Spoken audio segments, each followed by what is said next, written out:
All right, all right, all right, all right. Shalom, shalom, and shalom, Sister Deborah, coming this evening. Coming this evening with a message that is titled, What Does It Mean? Sister Deborah is going to talk about several things, wanting to get some understanding on exactly what things mean, things that are said, things that are spoken, things that are taught, things that are preached, just trying to get some sort of meaning, meaning understanding out of uh, things. And I'm going to hold up for a minute here. Let me cut this here down.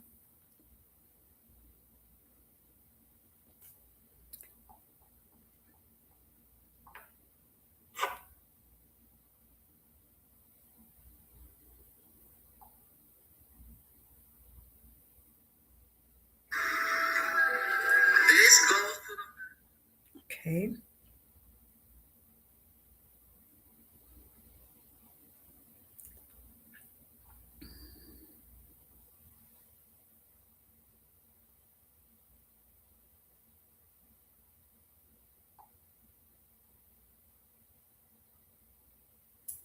Okay. All right. All right.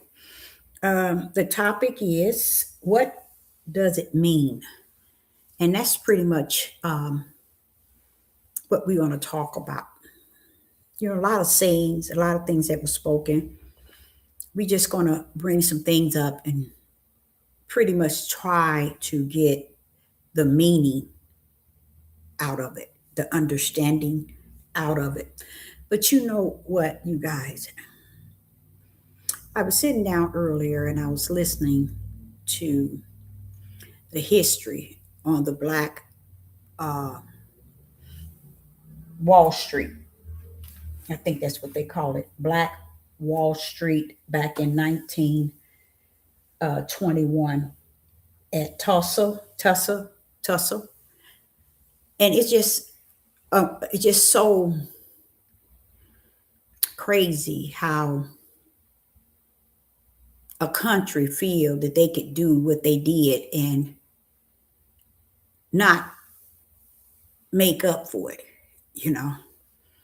And I know it has a lot to do with the will of the Father, but still, in all, when I think of it, and and they began the last living individuals gave their testimony of what they experienced, and just hearing them all say how they was dropping bombs or something onto the buildings, and the building was catching on fire and blowing up, and the way that they came in on that city and destroy it, and they go on and live like they ain't done nothing.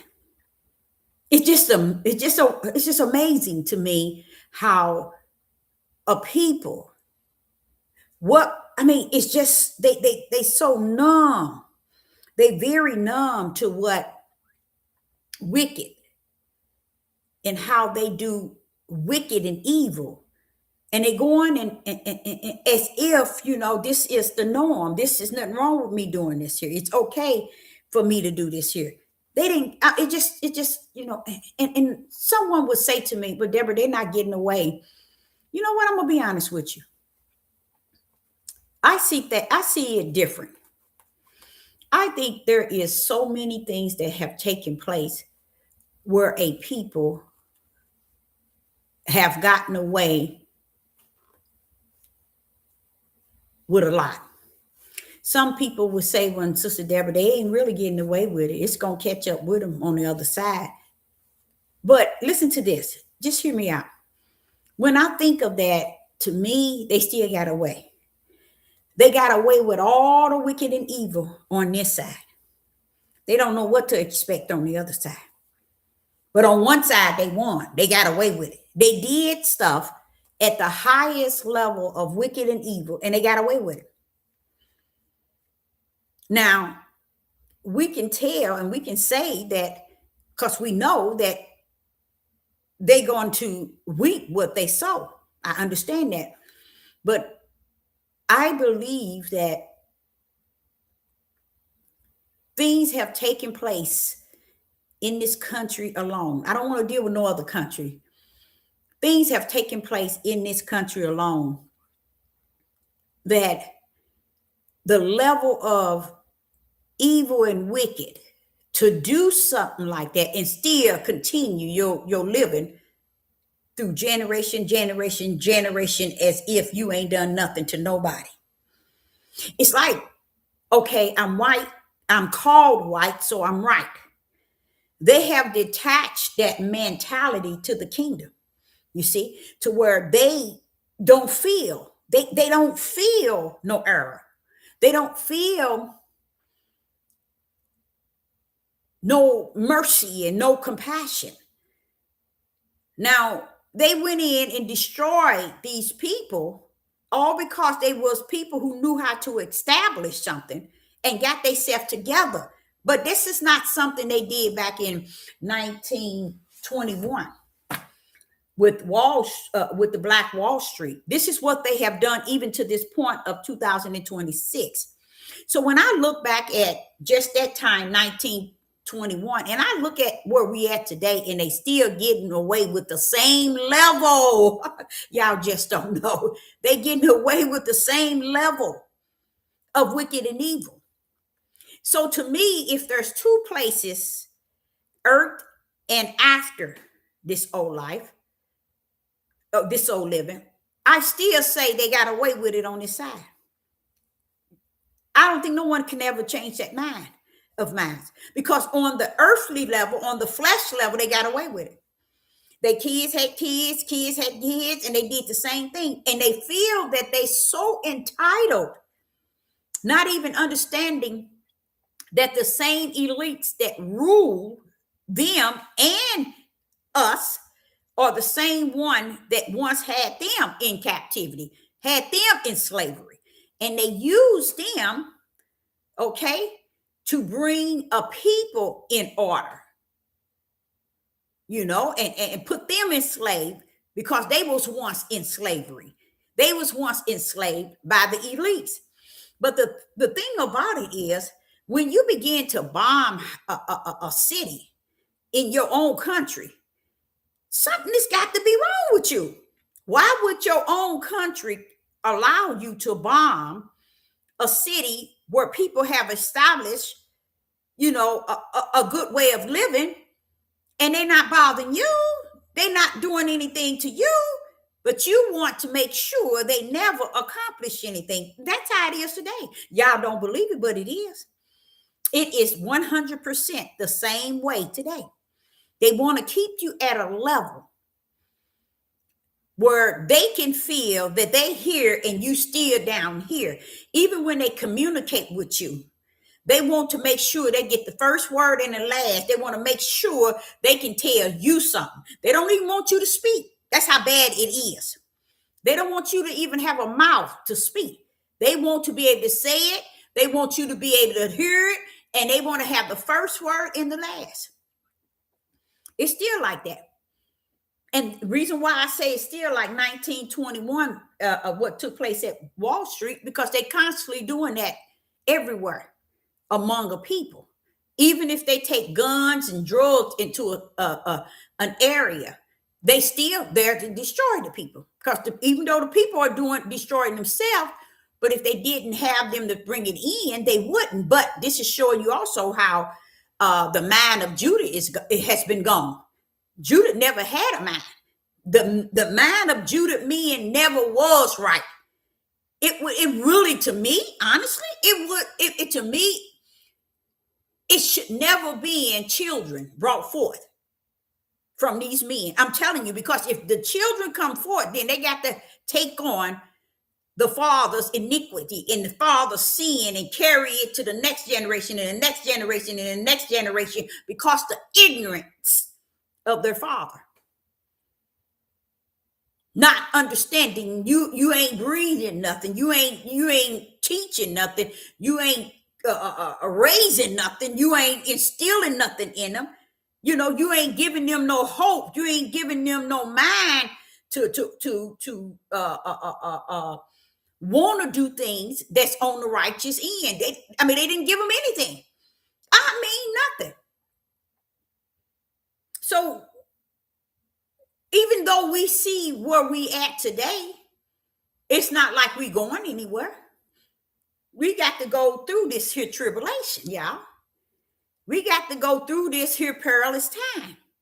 We got to see these plagues as Israel saw it in Egypt.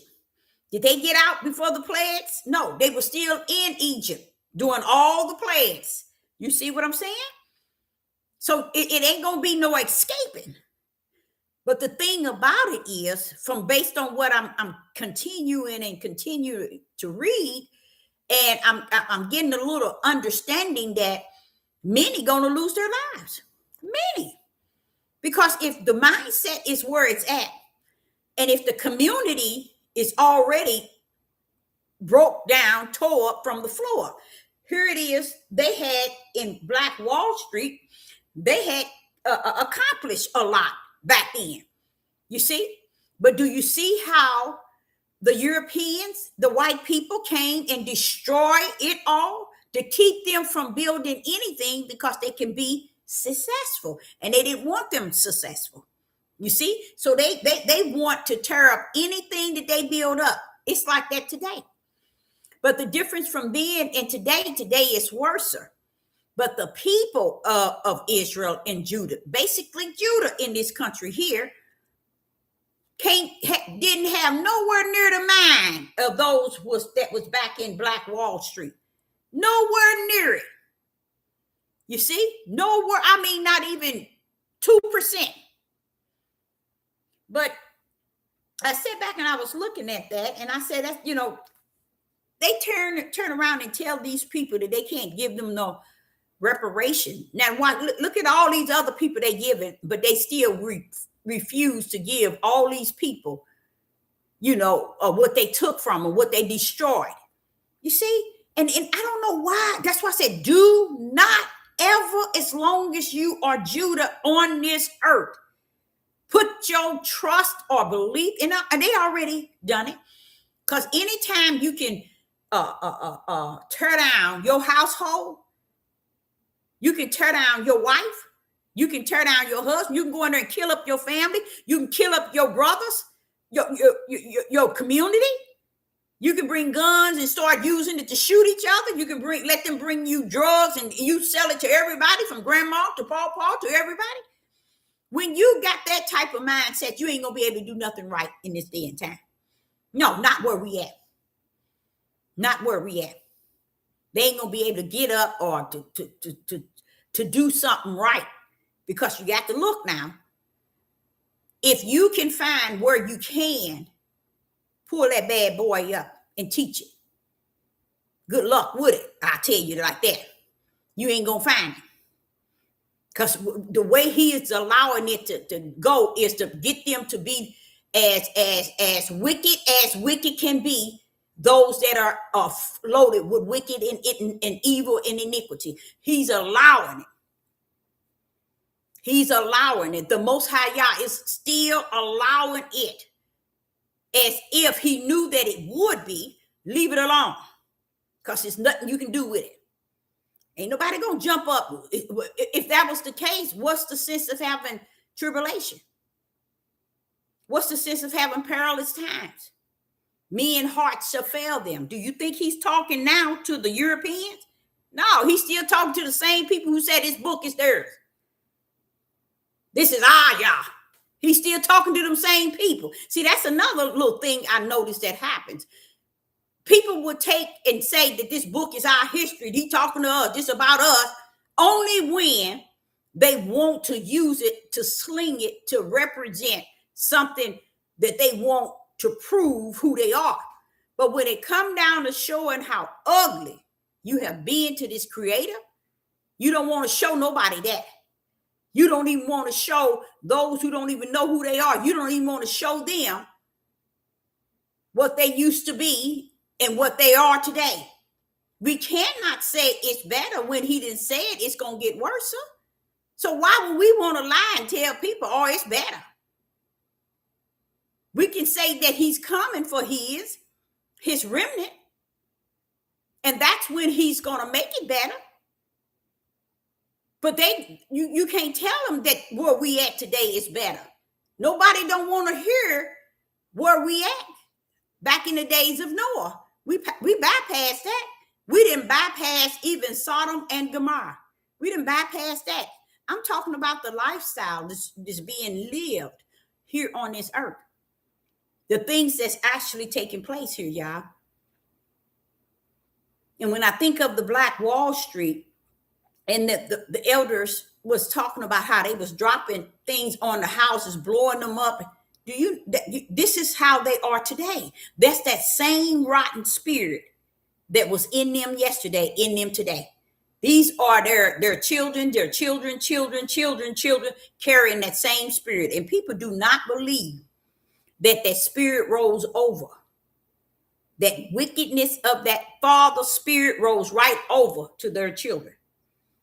A lot of people thinking that everybody got a separate, nobody ain't got a separate nothing. That same demonic spirit that carrying that level of wicked and iniquity and evil rolls over until generation and generation and generation.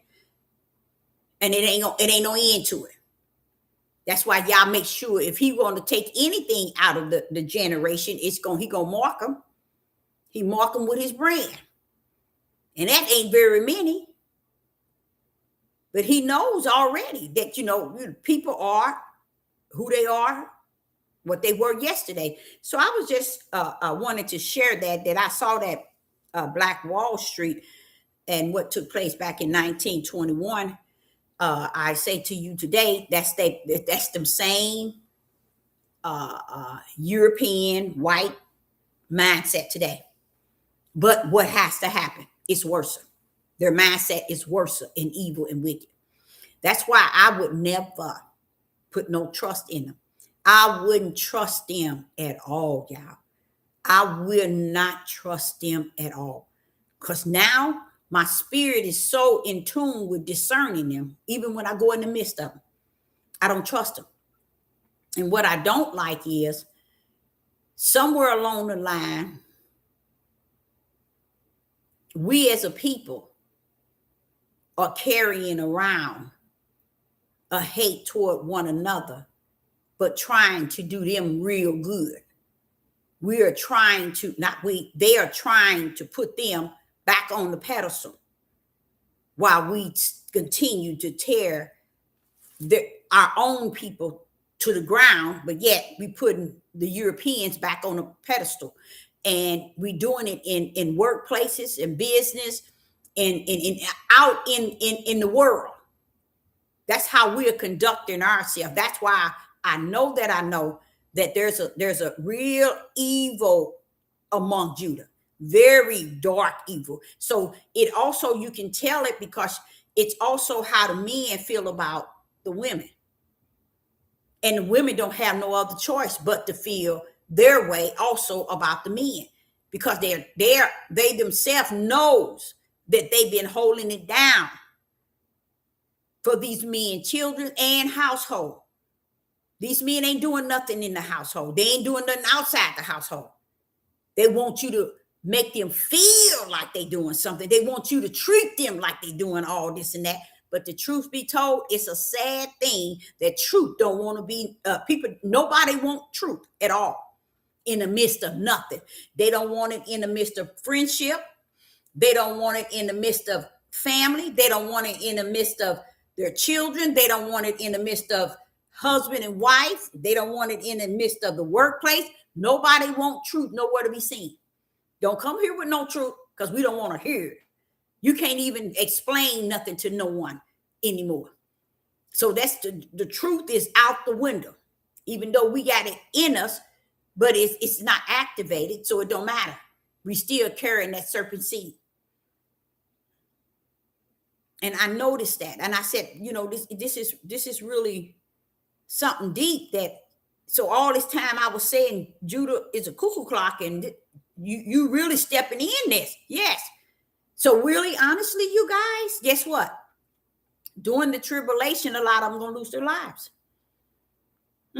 A great deal of them. And that's where we at. And then, I'm going to be honest with you. Guess what? That's what I see from the level of the wilderness. A lot of them are dying out here. And ain't nobody saying a word about it. So when I look at that program with Black Wall Street, you will wonder whatever happened to all of those, even Farrakhan. What happened? See, Farrakhan is an agent as well. Farrakhan is that individual that's on the other side.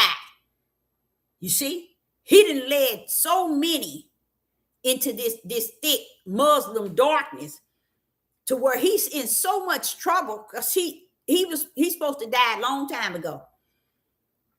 And he promised that he would turn and be right with Yah, but he never did.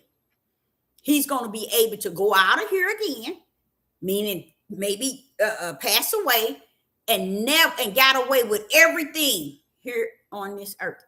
Yes, he did. Many of them did, because he's another little wealthy one, just like his other Muhammad, whoever that one that he used to follow. That's what they do. That's what they do. Don't think that this country is allowing them to form a Muslim, and like and soon as a group of Black people start something, they trying to kill them, or they locking them up in jail. But they can let Farrakhan them do that for all these years, and that's why I know something wrong with Judah. I know something wrong with Judah, because no one says anything about nothing. No one talks about all this crookedness that has been going on all this time. I mean, like nobody. It's like people just ignore everything that's actually have taken place. Even when I see Black Wall Street, I'm like saying, now see, you had all them Black leaders. None of them crawled up on that. Now one of them. Martin Luther King, none of them. And Malcolm X, none of them. So you see, they wasn't what you call righteous men of Yah. They were not righteous men. They righteous men of the world, but they wasn't righteous men of Yah. Somewhere along the line, I don't know now about Martin Luther King, because he was talking about some things, him being on the mountain and he's seen us going to the other side. He was saying some things, but I will say so many people have lived and died and got away with not doing nothing. Not doing nothing, not speaking nothing, not teaching nothing, not preaching nothing, not leading nothing, not guiding nothing, no light, no spirit and truth. And I'm sitting here saying to myself, Father, how they had the best life on this earth, you guys, because they live their bestest life, not their life, they live it on this earth, on this side. So if you was on this side and you had everything your way, you sold out, and you got a chance to live every way that you want to, I can't see that you can go on the other side and end up in the kingdom. And they're not worried about what's on the other side. You can't be even caught up in the lake of fire. You looking at the ideal, I done had it so good on this end. I don't care about what happened on that end. If I got to go there, I got to go there. That's why no one is afraid of judgment at all. That's what I noticed. No one cares about judgment in any shape, form, or fashion. Even after this old living, they don't care. Now, when you go to funerals, they don't have nothing to say to the multitude that coming in. You know, my aunt was like, she was in a wheelchair. She was back at the back wall. And I said, you know, you got the best seat in the house. And she texted me the other day and said, when you said I got the best seat in the house, that's exactly how I felt. I said, well, I'm glad because you had the best seat in the house. But she was telling me about what she had said to me while I was standing there by her, and she was saying it right next to her nieces. And she said, She told me, she said, if when I pass away and they have my funeral, you stand at the door. She's telling me to stand at the door. And anybody that try to come here from out of town, you tell them they're not wanted. And I was just listening to her, but there were her nieces from out of town. Because she said she's the last living aunt, aunt of my dad's side, elder of my dad's side, and they don't call her, they don't see her, they don't come see her. They come in town, they don't go over to her house, and it's a sad thing. It's a very sad thing because I consider her our best aunt. She was always making sure my mother children had everything. She was just so caring, and she never whooped us or hollered at us. She just treated us real nice. And she was saying that you see all of them coming to see my little sister, but here I am, they aunt. They don't even call me. And then they come in town, won't even come over to my house. And she was always their best aunt. But I see that. I see a lot of that. Don't think that someone is going to flip over backwards if you get sick, okay? If you in need, okay? If you have to be in the hospital, I'm telling you, don't be looking for people to come take care of you and see after you and really be caring for you. I'm telling y'all, when it come down to Judah, them days are nowhere to be seen. The people don't have, even your own children don't have the feeling in them to see you any way outside of evil and wicked. That's all. Evil and wicked. They don't see nothing else. And I sat back and I said, Father, I would never have ever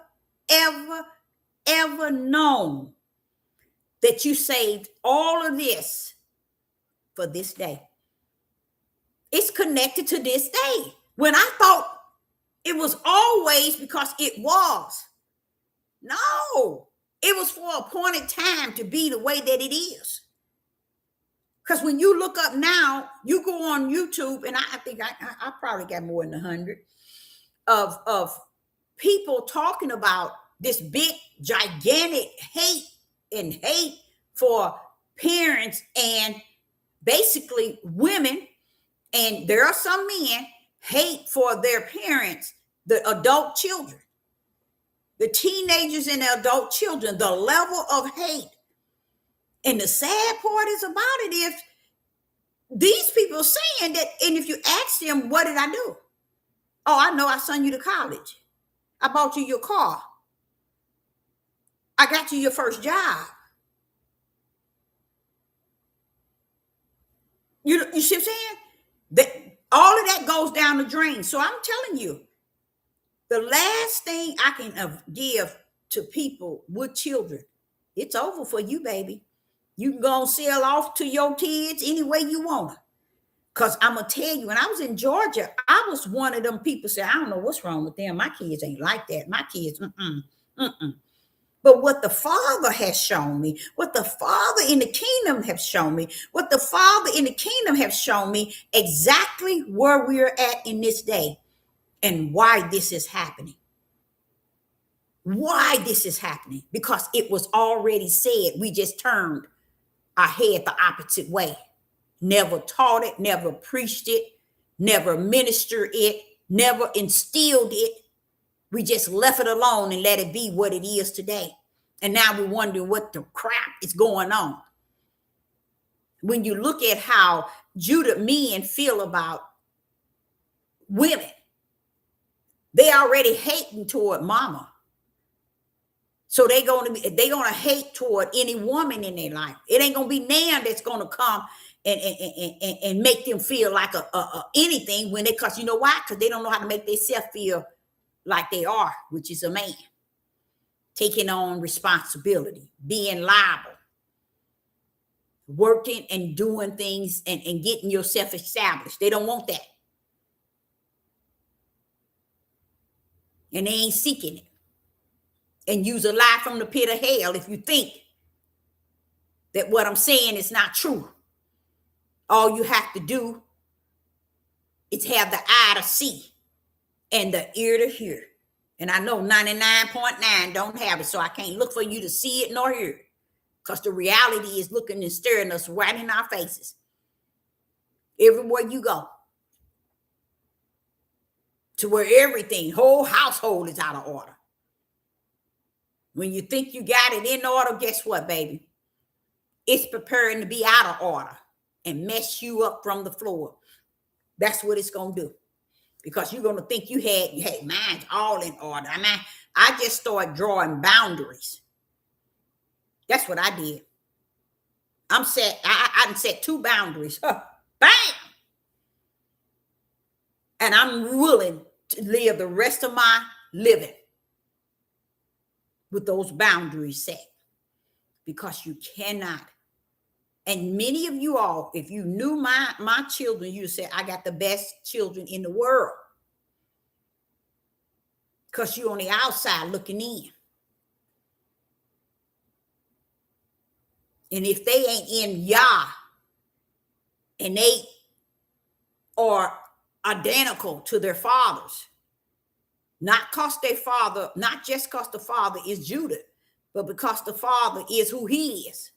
And that's why I'm grateful for the Holy Spirit that truly is an awesome teacher, because he teaches that thing. He teaches that thing. And I sit back, I said, for Father, the whole world never heard it. And I really believe it. I don't think that they never heard it. It's something they were able to escape. Just like this Wall Street. They got away with it. And that's what I feel. I feel like everything that people have done and is doing now that has made everything so bad and so worse. And if a lot of y'all stand around and lie to yourself, oh, it ain't that bad, it ain't good. Well, if it ain't that, why do he need to have tribulation? Why do there need to be perilous times? Why should me and heart fail them? Why is it Satan giving his power to the beast? And why is the beast going to put people in control? Y'all better wake up and stop being so darn stupid. All this wicked and evil, and everybody standing on the back line. Hey, I got mines going on. I don't care what nobody say. I don't care what nobody think. Those are the main ones that's going to fall hard. And when I say fall hard, they ain't going to get up. They ain't going to get up. Because they in la-la land. And when they hit, they ain't going to get up. It's going to be too heavy for them to even get up. And get up means get up, keep it running, keep it going. Because they don't have nothing to give them that strength to get up. Because they've been a fool all this time. And then when they hit hard, oh, no, I don't know where this comes from, what is happening. Oh, it's been happening. Because he said it would happen. And just because you was trying to make him a lie in your own thought, in your own ways, in your own understanding, that's on you. You fall hard. You the one ain't going to get up. Only one going to get up is those who already know and heard and had the ear to hear. Those who already have the eye to see. Those who already have the understanding, which is the Ruach HaKodesh. Those who have the spiritual wisdom, the spiritual knowledge, the spiritual law, the spiritual commandments. Teach his spirit and truth. They're going to be able to see it. They see it for what it is, but what they're doing, they keep it going. They still keeping it going. So they've already seen it and continue to see it. They're not moved by it. That's why they can teach it. But there are those who just really think they're going to get out of something. But it's a good thing you think that. I'm sure that's how all those people back in the days of Noah, that's how they felt. Same thing with Sodom. I'm sure that's how they felt. But this day he says it's going to be worse. So that's why I know that the people are gone. Because the worst is already before us, and we still thinking this, hey, ain't nothing going to happen. Ain't nothing going on. We got it. We got this. He going to come and take us to Mount Zion. You ain't going nowhere. You ain't going nowhere. You're going to feel this fire. So what I do want to talk about, let me see if that's another one but yeah, I thought that was really deep about the Black Wall Street. Now, I hadn't heard it many a time, but not to the point where the people were speaking on how they was destroying the city. That just didn't make no sense, y'all. You see the hate that's in these people, and you thinking they are different people today. No, these are the same people that was hanging people on a tree. These are the same people that was raping the men and the little girls and the women. These are the same people that was killing and feeding alligators baby. And these are the same people. They have not changed, y'all. They are worse today than they ever been, and because you haven't owned the fact of the things that they have done in a way that, okay, you can see that, okay, this is what these people have been doing. Well, if they've been doing it, what did he say today was going to be? Worse than what? Yesterday. So why in the rest behind you don't see it today? See, that's what I can't get with that. And the only reason why I can get away with it is because the Father said, Deborah, they don't see and they don't hear it. They ain't gonna get it. That's that comfort to assure me it ain't nothing you saying. It ain't 100. But they ain't got the ear to hear. They can't hear nothing. They ain't got the eye to see. They can't see nothing. If they ain't got the understanding, which is me, I say, and all you're getting get me, and then they ain't got me either. So what do you mean? But it ain't gonna stop me from speaking about the light and how thick the darkness is, and light need to pull out of it. Because that's crazy to me. No leader. You couldn't find not one Judah. Not one Judah that can teach that thing. Lead the people. Guide them into the light. Show them the way. No, they're showing them in nonsense. They want you to be caught up in a young man who went to jail from stabbing a European. They want you to get caught up in all that type of crap. AI had put on, I don't believe it was him. Matter of fact, I think it was AI. No, 100%. Put a lot of pictures of this young boy, this young man, with him with a assault rifle, and him putting up the finger, the middle finger, and like he's a game. You know what I'm saying? They just put a lot of picture out. This AI is a monster. It is a monster, and it's gonna mess a lot of y'all tails up. It's gonna go into to IRS, and IRS gonna say, when you owe $300,000, and you know what? You're gonna have to pay it. You ain't gonna have nothing to prove that you don't. That's the whole ideal of it. It's to have its own law, its own justice. That's why they putting all these videos up of people doing things and saying things. I told y'all. I think her name is Deborah. She put all these here AI pictures up and talk behind it. But yet, y'all, you keep on using all these AI. When I ask AI this, I ask AI this, I ask AI this. Why are you playing in Satan's park? I don't get it. What make people think that it's okay to play in Satan's park? And then get on here and want people to think you preaching and teaching. And you playing in the park of Satan. I despise that. Anything that comes up to be all-knowing and you accept it, you sold your darn stupid tails out to darkness and have no idea that you're out there on the edge and you ain't gonna get back. Because once you start playing in Satan's part, Satan now gonna play in yours. And that's what people didn't know. Another young lady who was talking about how she feels that the 3 days of darkness is going to take place. And you know how they normally have this like an eclipse that goes over the sun a certain time and it be dark. Well, she said they got something like that that's coming, that's going to go over the moon. I mean, the sun. and it's going to make it really cold, and it's going to make it, dark. I'm going to tell y'all,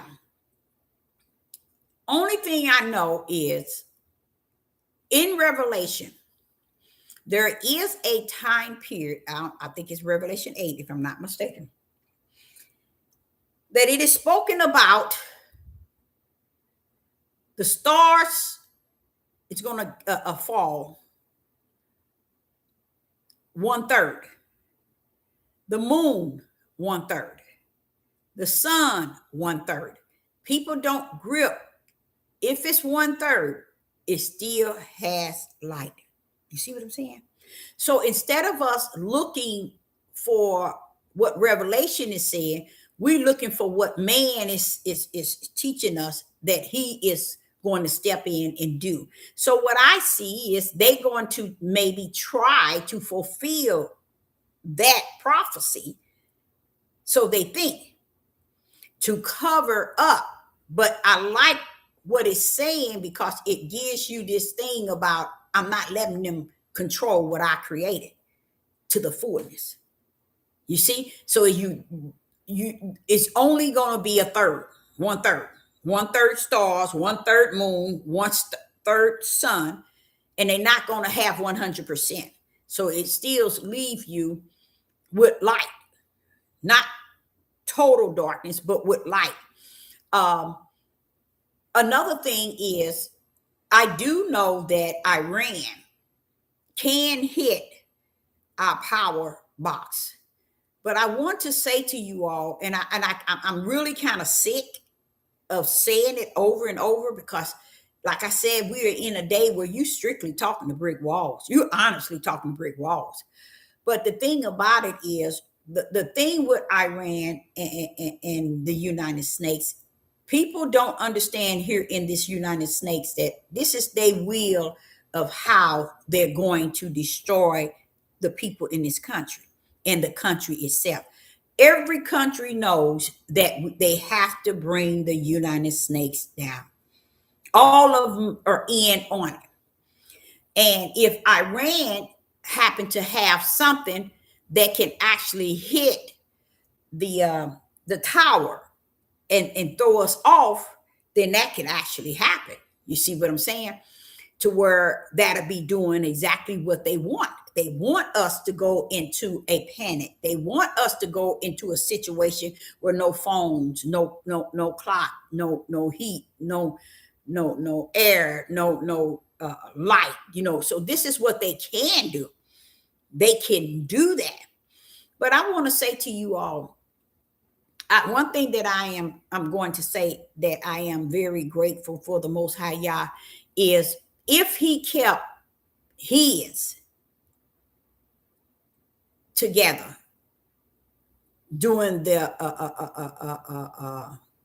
3 days of darkness in Egypt, truly he's going to keep his, no matter what they call themselves doing here. Now, when it's all over, anything go down and it's all over, it's what you have to deal with the after effect. That would be a great time to introduce this country to what they need to be introduced to: chaos at its highest. Because to me, I'm sitting here watching this stuff from the level of the wilderness. And all I'm waiting is for Yah. I get it. I get it, Father. I don't think that we are entitled to anything positive nor good in this country today. I'm not going to sit here and tell you we should, y'all should do this and he should do this, and he should do this to them, and he should do no. Because everybody clowning like a fool. Everybody. Nobody is lining up with Yah, because they think they already got their one-way ticket. So they don't have to line up. They don't have to say nothing. They don't have to do nothing. I'm already in there. I know I got my ticket. That's the mindset. And she was talking about how after it's over, it's going to be so many lives in the streets, and how now this is what she said. She say the demons and going to be all let loose during those 3 days of darkness, and they're going to be killing everybody outside. So don't open your windows and look out, or don't do anything, because you can die. Now that all that type of mess like that, like this just took my father power away from everything. Y'all some fools. You can't do that. So she was saying you can't open doors, you can't open windows, and cover your windows. Don't let them see you have light, and so on and so on. But honestly, this here could actually somewhere fit in, because this country got to go down, just like Judah. Yeah, I'm telling y'all. I think y'all has really went way and beyond allowing us to sit our tails down here and do nothing and be about nothing outside of wicked and evil. Oh, we can be about that. We all for that. We ain't about exalting him and magnifying him, because you're playing on two sides. You being a hypocrite on one side, and on the other side, you wants to be pretender. It's so much going on to where people are loving this world. They can't stand a chance to even say something to the Most High Yah and think that he's going to respond because he's supposed to be in them. They don't care about him being in them.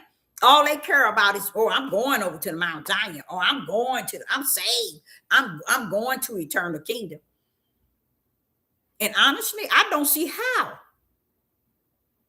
So, but I do see something got to trigger this country and bring it to the debris that it needs to be in. And I've been saying that for quite some time. And what that is, it says Babylon has fallen. That I know. That's that one fall. I already know it has fallen. The one. Now the other one, it has to come down, y'all. And whether it's be a bomb or something take place where a lot of lives and people are out here, something happened to where it brought this country to the debris of what that other fallen can be identified. It speaks of Babylon has fallen, that great city has fallen.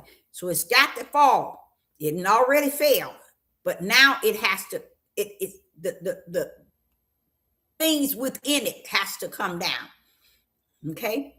So even during this time, a lot of people are going to forsake their babies and their mothers and their elderly father and their children and their husband and their wives. People are going to be doing all kind of crazy things. Their friends, they're going to forsake everything. People you going to think you knew, and you ain't going to ever know them, because they're going to be the reaction.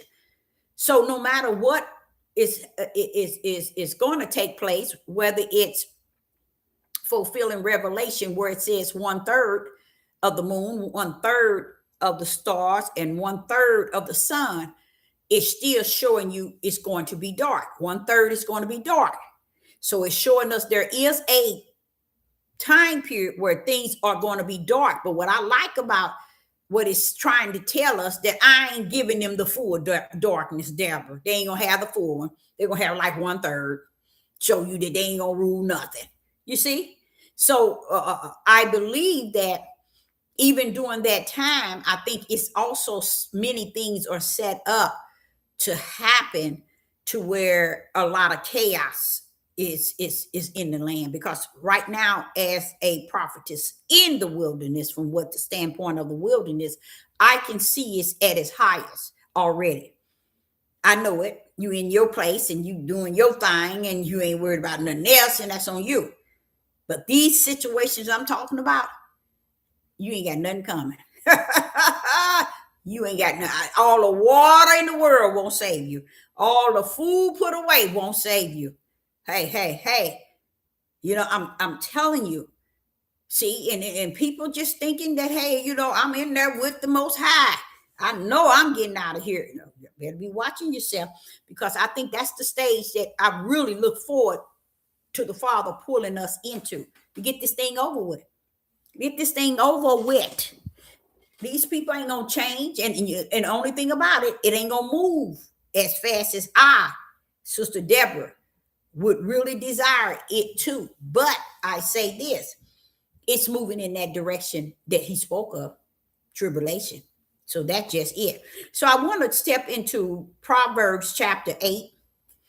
In Proverbs chapter 8, verse 22 through 24, I want to see really what is it going on in Proverbs chapter 8 and verse 22 and 20 through 24.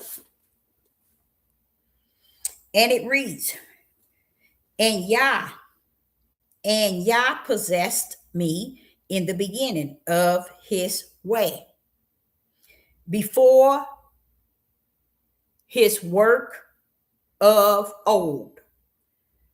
What is going on here with Solomon? Listen to what he says.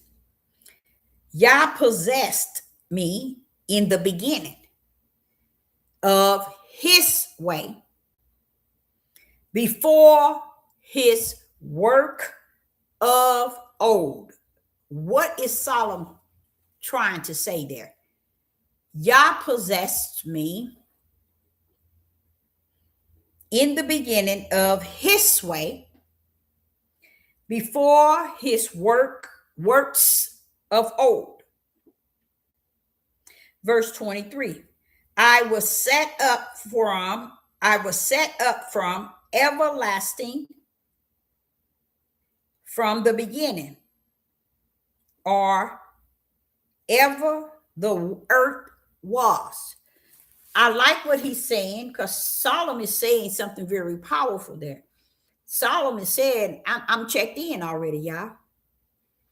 I was purposed. I was created before Yah even created the heavens and the earth. I was already created in him. And he says, and I was created before he even started the work of his creation. I like that. This is why I was telling y'all to really understand what took place before the foundation of the world is that key. That is, I think, a key that unlocks everything. And for Solomon to know that before the foundation of the world, he was created then. Before before the beginning, before Yah created the works of old, meaning the old, back in the Old Testament, in the beginning. He's letting you know, before Yah created anything, I was already set up for everlasting. Praise the Most High. Yeah, it's right there. It shows you that the kingdom got things set up from the floor already. What Solomon said, I was already written in the everlasting book of eternal. He's telling you right there. Now, how can he be in the Old Testament speaking so assured that he was set up from everlasting, from the beginning to ever the earth was? He had already been set up. Yah had already set him up. That's what he's saying. You know how Yeshua was saying, it is written, when here he's actually Solomon telling you, I'm in there already, y'all. I was set up. But notice it's Solomon. It's a servant of Yah. That's why I try to explain to y'all. I just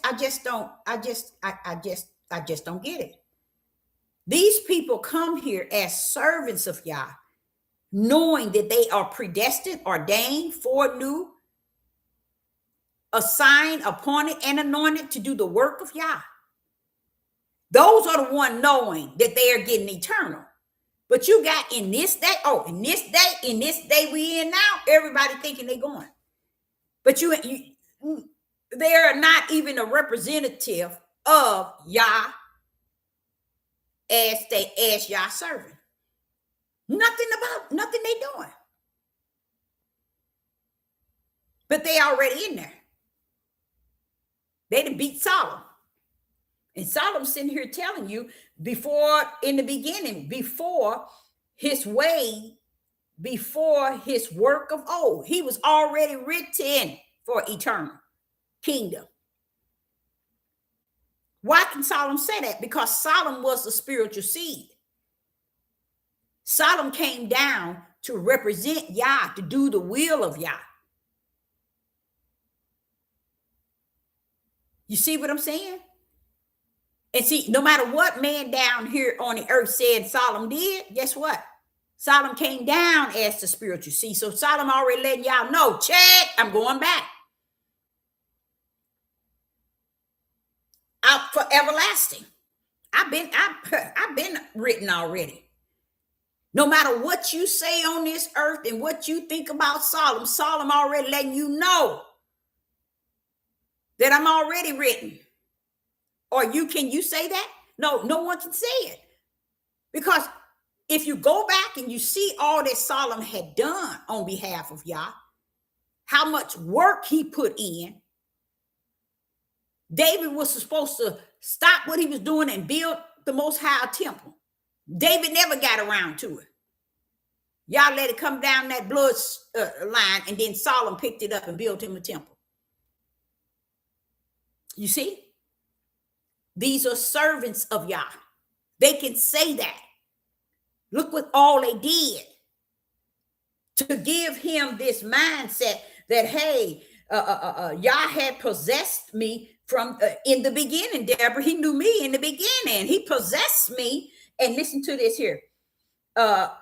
In the beginning of his ways, before his work of old. That means before he even started creating the earth. He already had me wrote in, Deborah. This is what you call what took place before the foundation of the world. That's the true key that unlocks all things. But that's a key that no one knows that exists. That's why when Peter called it out, Yeshua had to step back and say flesh and blood didn't reveal that to you, but the Father himself. And that's where Peter received his keys. Because he cracked the code to what? What took place before the foundation of the world. That Yeshua, the Son of Yah, was with the Son of Man. See, that was something that Yeshua wasn't allowed to speak. I don't know if y'all know that or not. That's why he shut the demons down. Y'all didn't know that. I know you didn't. He had to shut the demons down. When they began to say they coming up on him, he said, have you come before the appointed time? They said, no, this is what they say. They said, we know who you are. They was calling out Christ. They was calling out Hamashiach. And he told them, shut up, say no more. Because Yeshua came down and he wasn't supposed to say a word about Hamashiach being in him. Because he came to speak on behalf of the Father through Hamashiach to give the Father all glory and all praise. So here Solomon is actually telling you he was in there. He's in there. And what else did he say? He said in verse 23, I was set up from everlasting, from the beginning to ever the earth was. Look at 24. When there was no depths, I was brought forth. When there was no fountain, abound with water. He's letting you know. He was already written. And he has every right to say that.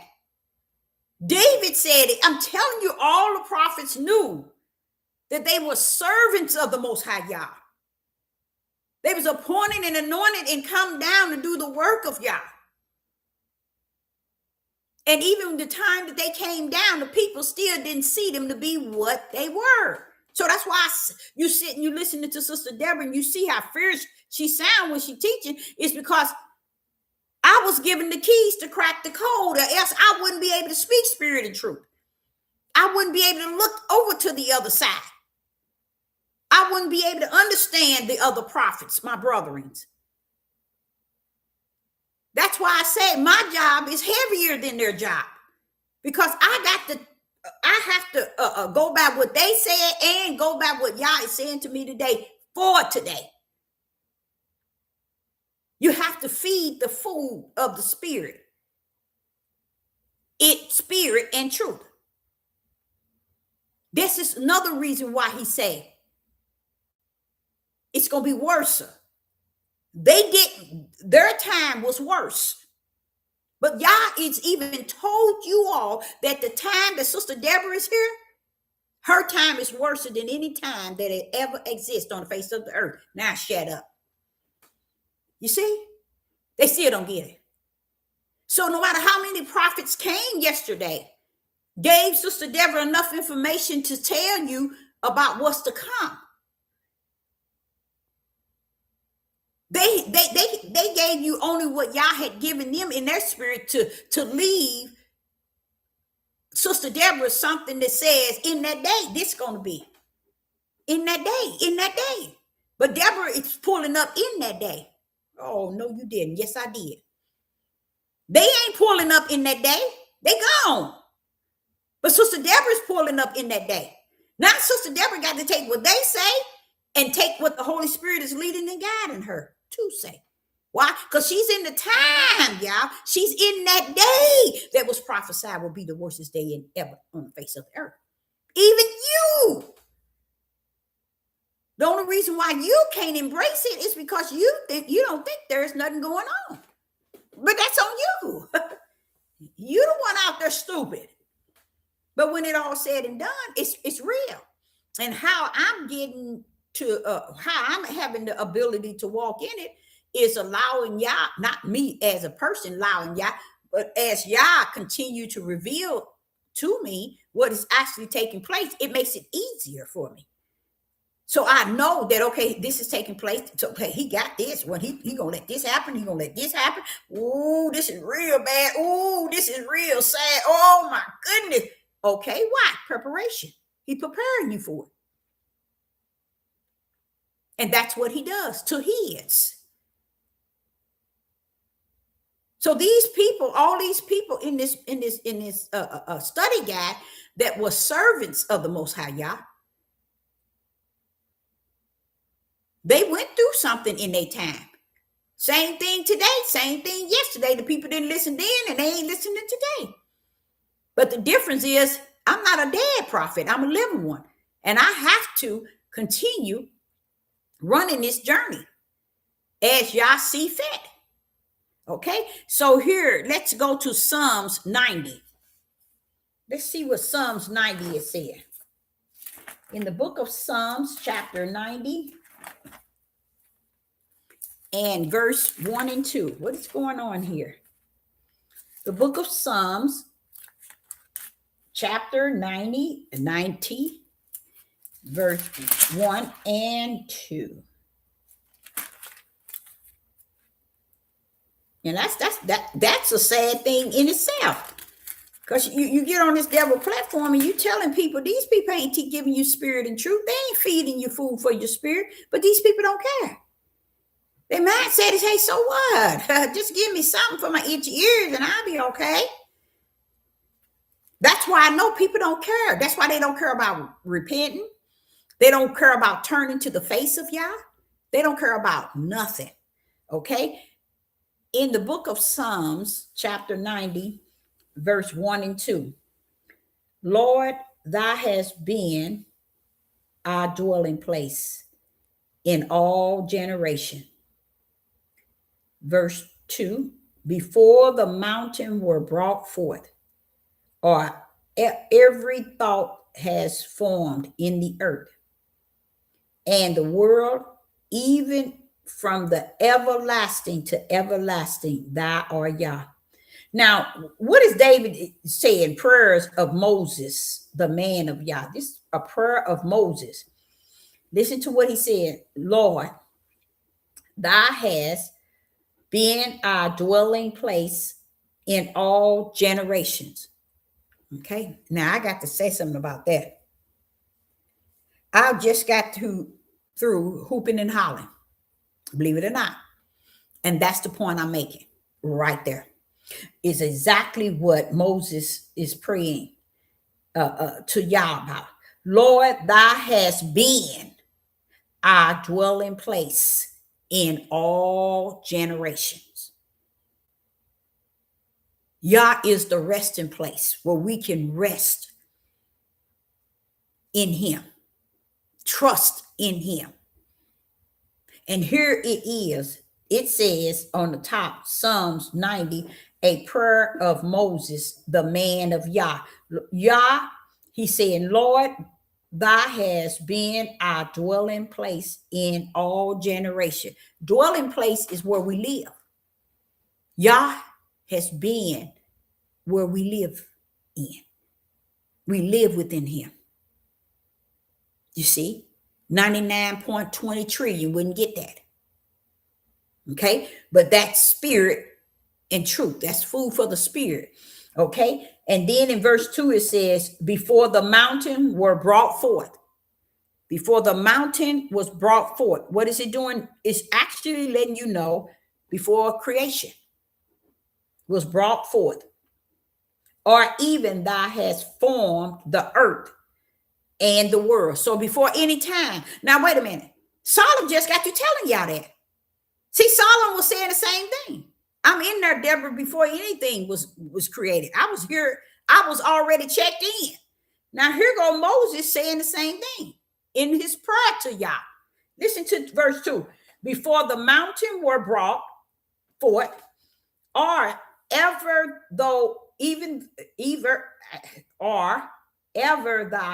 has formed the earth and the world, even from the everlasting to everlasting, thou art Yah. This is what Moses was saying. You see? To the Most High in the prayer. Already know.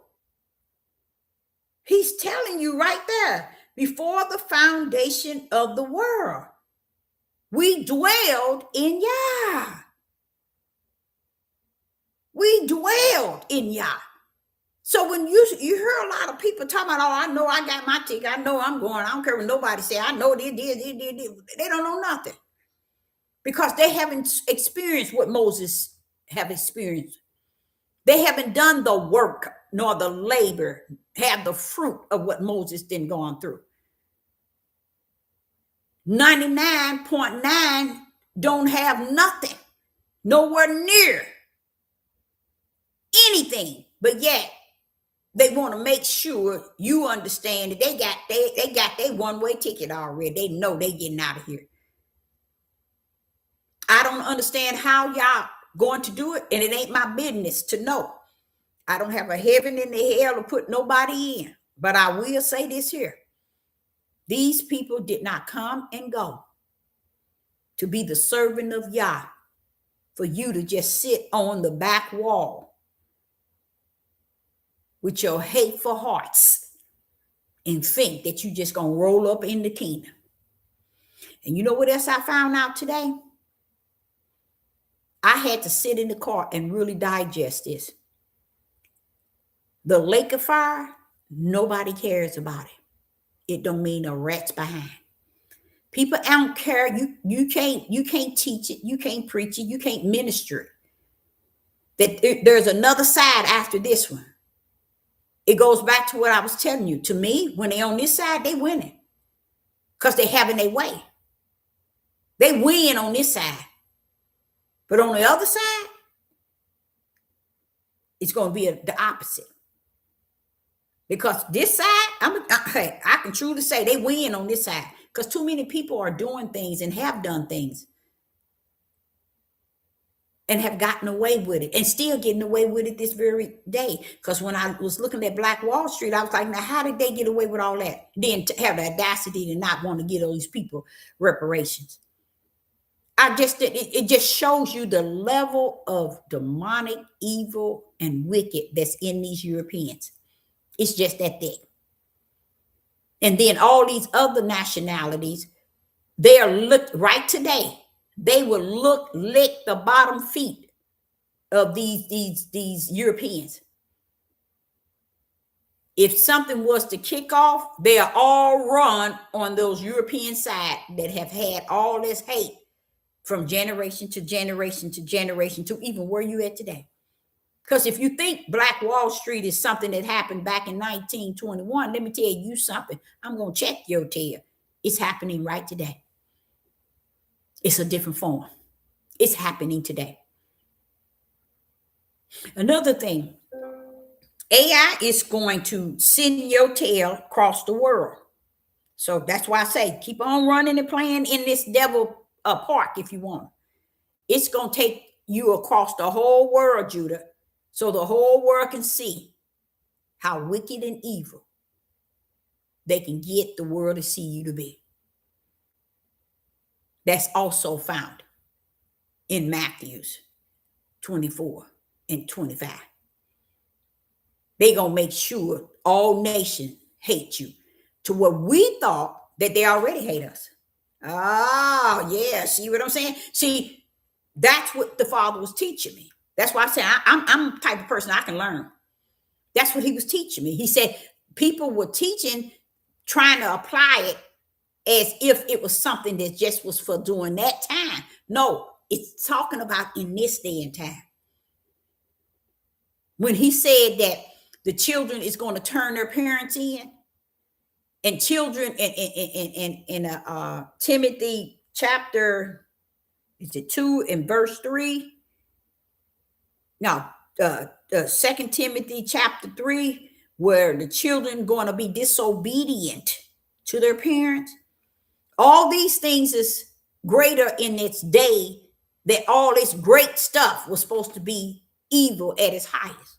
And this is why it's all being manifested, because all these years we thought that it was already written in there, and we were just, it should have been like that yesterday and this, that. The reason why we didn't see it at the level where it's at today is because Yah intend for it to be an impact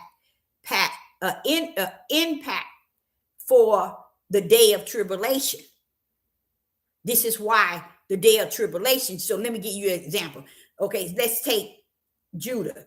Judah is men is hating against their women, whether it's their mama, it's their sister, their aunt, their wife, their girlfriend, their baby mama. They don't care. They just gotta hate.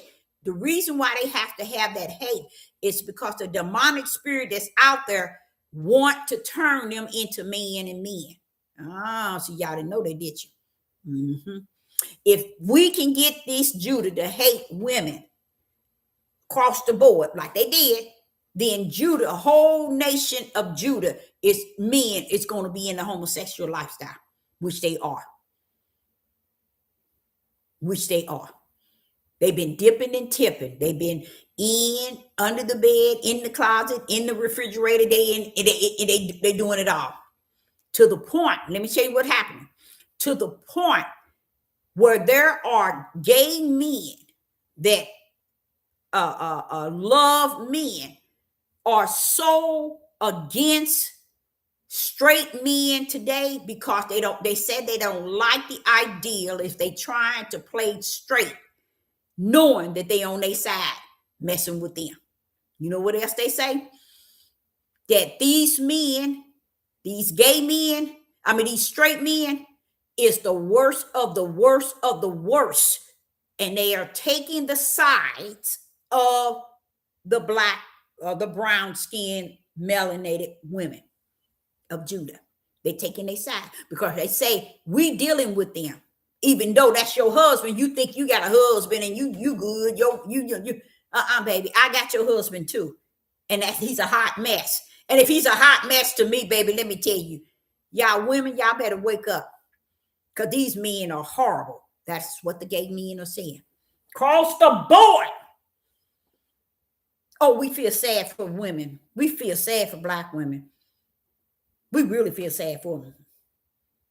Because they're men. We having hell. We catching hell from them.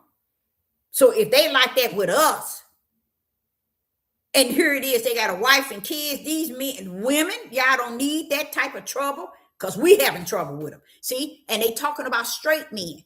So that's why I was saying to y'all, it's a lot of wicked stuff going on down out here. And everybody calling it right. Everybody calling it good. And the women run around here in Judah wondering why these men got this level of hate. They got this level of hate because the spirit of homosexual, the spirit of gayness, the spirit of having man on man is in them. And the only way they feel satisfied is when they can bash what is created for them. If they can make it look bad and make it look evil and wicked, so they can continue dipping and tipping on the other side. And yet still try to portray that they straight. And the gay men say they fed up with it. Because they trying to deceive the women when they already know that they gay. But the women walking around here stupid don't understand that they're dipping and tipping with them. And they also are catching hell by the straight men because the straight men, they say, are so wicked and evil. They are so wicked and evil, as they are. But they what I'm trying to say to y'all, they're telling it like it is. They telling you the true sides of it. While we want to paint the picture all pretty. So I'm going to tell you another word. It says, silly women ladder with sin. They lead them captive. Where you lead them to? Why do you have to lead them? Because they silly. They ain't got sense enough to really discern anything or see that the house is so broken and that you ain't got what you think you got in it. You playing a fairy tale. You've been in the world so long, you think this dark mess in your house is light, and it's not. He's tipping into your house, and another house, and another house, and another house. And these gay people, they ain't no better, but they feel they telling some type of truth. And I don't know if y'all ever even hear them. They're all over the platforms, saying how women, they with you. Because these men is horrible, y'all. They out here messing with us and got y'all thinking they straight.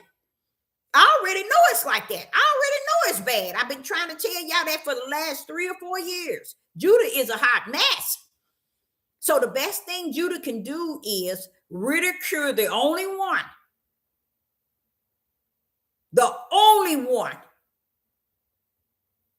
that make them feel like buttholes is woman. They women. Why?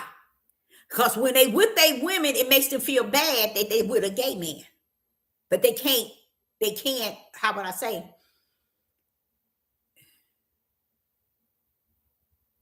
Is they addicted to it. Let's put it like that. So the best thing to give them a better feeling is to degrade their women so that they can play in the park with the gay men. That's why. They got a level of hate that just cannot be defined. You ain't took care of your children. You ain't took care of your home. You ain't did nothing to your community. I know it's one person's fault. But if you're going to make it the one group of people fault, yeah, they did a lot of old sick things. But what did you do to the Father to get your tail where you at today? Nobody won't talk about that. These men get in here and they teach y'all and be on this devil platform. They won't preach that thing. They won't teach that thing. And what I mean is by spirit and by truth. They ain't going to teach it to you because something somewhere is broke up and broke out. But y'all left it right where it's at. You silly women laddered with sin. See, so what did it say? They led away silly women. So he's calling them, they some silly ones. And they laddered with sin. They mean they got so much sin in them. Because this is what they do. The pleasure is to please the men in every way, shape, and fashion, just to make them think that they got something that they don't really have. And that's what the gays will say. Y'all ain't got nothing. Y'all really got what we messing over. That's what they're saying. They've been talking about this for the last year. And it's like 7 or 8 of them on there. They definitely tell you. And they forever trying to warn the Judah women. When you can't warn nobody, Satan can't warn us. You can't tell us nothing. You on that devil platform trying to get a check. So you ain't warning us nothing. We don't listen to the devil warn us, but that's what they do. And it's a shame that the women ain't figured it out. They don't grip it. They don't see. They don't care if they're not being cared for or loved or respect. Or they don't care. They don't have nothing. This is why I say, if y'all walk around here and think that this your world is good and dandy, that's on you. But I'm a grateful servant of the Most High Yah to have him on my side, to allow me to be able to speak on this sort of stuff and still keep it going, because that's who he is. He prepares us from the inside out, not from the outside in, but from the inside out, so that we can accept the things on the outside so easily. Okay. So another one was Psalms 91. In the book of Psalms 91 and verse 1. Now, who is this here? Psalms 91 and verse 1. He that dwelleth in the secret place of the Most High Yah. Woo! He that dwelleth in a secret place of the Most High Yah abide under the shadow of the Almighty. Just imagine a shadow. The shadow is almost like a ghost. It's like a ghost or a spirit. You know what I'm saying? That shadow. And it's letting you know. Let's go back at Psalms 91. He that dwelleth in a secret place of the Most High Yah. See, Yah has a secret place where he allowed his servants to dwell. Even though we here on the earth, guess what? We got a place a secret place that we still yet can dwell under the shadow of the Most High Yah. So this is what makes Sister Deborah be able to run on and teach and speak on what all he's teaching me and showing me and what's clearly seen, and still be able to hold it up, because I'm in that secret place of the Most High Yah, under the shadow of his Almighty. Woo! I like that. So and this is the reason why I can speak and say the things that I say and still feel that I'm upholding spirit and truth with the light, giving you that light out of darkness. And it ain't easy, y'all. It ain't easy bringing that light out of darkness, because it does come with long suffering and endurance. But thank the Most High Yah for his patience, that he also allowed us to rest therein, his secret dwelling place. There's patience there. You see? So I like that too in Psalms 91 and verse 1, because that's something we should also add to our prayer when we're praying. Father, suffer me to feel that secret place there that I dwell in thee, under your shadow of your Almighty. You know, it's something that can be spoken during prayer to the Most High Yah. Okay, so let's go to Psalms 89. In the book of Psalms 89 and verse 51. Psalms 89 and verse 51. I think Psalms 89 verse 51. Wherewith thy enemy has reapproached, O Yah, wherewith they have reapproached the footsteps of thy anointed. Now that's a really good mystery right there. You remember I said that the Most High Yah ordered our steps before the foundation of the world, and that the serpent seed is forever after our heel, because our heel is connected to our steps. And we get victory every time we stomp on his head and crush his plan to come after our steps. Honestly, it's the steps of the Yah. It says the steps of a good man is ordered by the Most High Yah. You see? So Satan is ever after our footsteps, our footprints, after our feet, our heel. In Genesis 3 and verse 15. That's what he's going to be after all the time, is the steps that Yah has ordered. Too bad he wasn't after, too bad he couldn't keep up with the steps that Yeshua HaMashiach had, because he still was able to go to Calvary and die for the sins of the world. So Satan didn't know that. So somewhere along the line, he wasn't keeping up with Yeshua HaMashiach steps, because he stepped straight past him and reached the goal point, the goalpost, and died for all mankind's sin. You see? And so somewhere along the line, he wasn't following those footsteps. But listen to this here.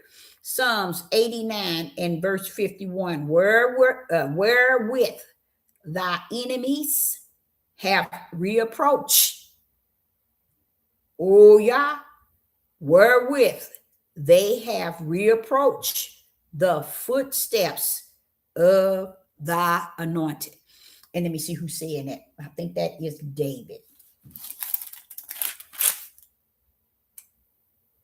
I think that is David. Where is it at? Ethan. I don't know who that is, but I think it is David though. But that's what it's saying here. It's speaking of that footstep. See, the Satan is always after the footsteps. And this is another thing about a lot of people that a lot of people don't know. When Yah order our footsteps, we are to go steps up. There are times in our living that we fall back, we fall short. Satan get the victory of our heel. Okay. And say, for instance, you're going up the steps and there's 10 steps and you at the third step and you just can't seem to master that third step that was ordered in your living. So you really can't go to the fourth step until you complete the third. Sometimes we just feel we just go on to the next step, but guess what? We end up falling right back to the third until it's completed.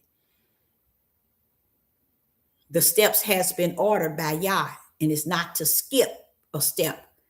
It's to master each step as you move up.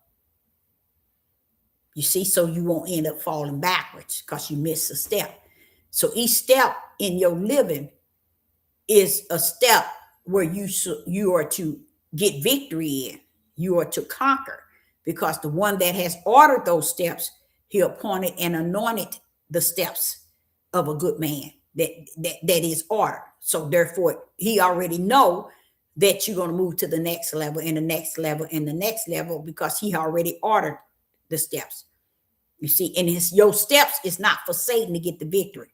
Satan can't get victory over your steps that Yah has ordered.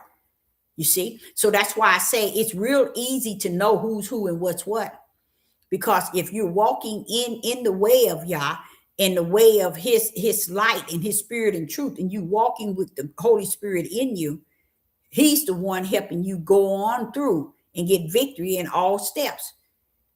But the flesh tends to kind of procrastinate and slide down or stay longer on a step, and then you got to be there until you move to the next one. You see, so I like this in here because they're actually add into the enemy approaching the footsteps of your anointed ones. You see, I like that because he's even addressing the fact that there's something approaching No, it didn't say something. It said the enemies. So it's telling you it's approaching the footsteps of thy anointed one. And I'm a living witness to that. I'm a living witness to that. I'm constantly experiencing that, and it's a journey with inside of a journey. And I mean, just constantly defeating one thing after another. Okay. So that's what I think. I didn't get it all. Okay, the last one is Ecclesiastes chapter 12. That's my last one.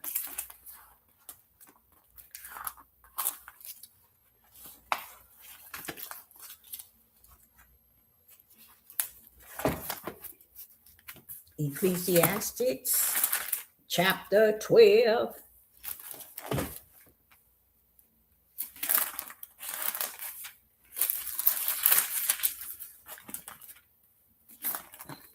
That used to be one of my favorites, Ecclesiastes chapters. The book of Ecclesiastes, chapter 12 and verse 7. In Ecclesiastes chapter 12, verse 7, it says, "Then shall the dust return to the earth as it was, and the spirit return unto Yah who gave it." You see? The dust, meaning the body, the flesh, return to the dust of the what? The earth. And that's where a lot of people, I'm gonna hold on right there. I'm gonna make that my last. And then it says, "And the spirit shall return unto the Yah who gave it." You see? He gave that spirit when he blew into you. That's how you inherit that spirit. That is an image like unto him. It goes back to be held for the day of judgment. You see? The breath goes back to Yah bosom.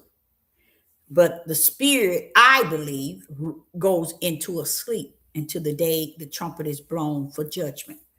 And when the dead and those that are all nations are all caught up, and Yeshua separating the wheat from the tare, and into the wheat, not from the wheat from the tare, the goats from the sheep from the goat, the judgment. But right here is something that I like. That's Ecclesiastes chapter 12 and verse 7. It says something I saw. Then shall the dust return to the earth as it was. Now, this is what I was explaining to you all. When a child is in her mother's womb, the reason why it is called, David called, "I was conceived in sin and brought forth and was born in iniquity." This is why. Because flesh is the only thing that is detached to that sin 100%. So when it come into the world, it's coming in as that dust, the flesh. Then the spirit is what is blown in to get them their first breath. That's how, when they get their own spirit. You don't get your own spirit while you're in your mother's womb. When a child is born, nothing is important in that labor room. Even if you have a C-section, nothing is more important than the breath that they're trying to capture from that newborn baby. You'll see them working more on that baby than you that's open up due to a C-section. They'll be focusing on that baby. It's a lot of them there, but the focus is they need to hear the sound of breath, even if it has to be a loud cry. They need it, okay? Because that determines if this child has what you call breath to live. You see? And this is what a lot of people have no idea, because a lot of people like to make you thinking, oh, it's life in your stomach. No, it's dust. It's sin in your stomach. It's flesh in your stomach. But when you're born, then the spirit is now detached to that flesh through the breath of living. That's how you live. It's through that breath. So did anyone have any questions? I wrote so many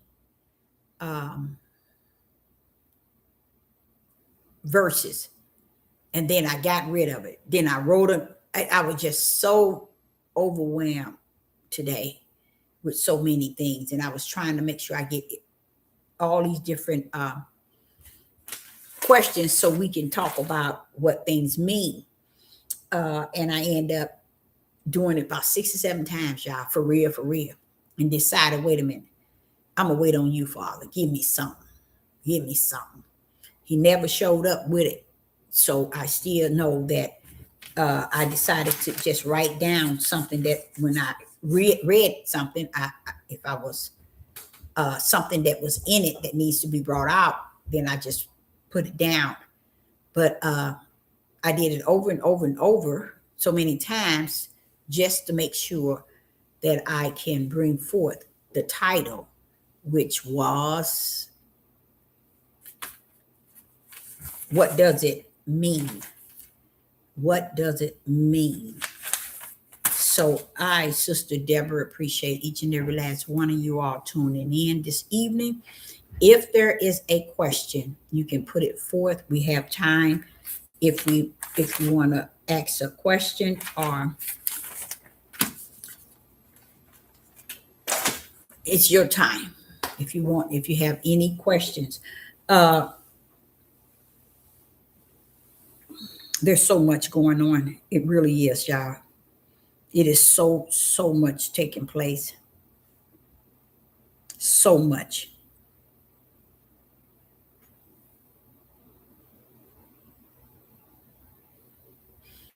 No questions? Okay. So I, Sister Deborah, say I appreciate each and every last one of you. And I will be back. And you all have a wonderful night. Shalom and shalom.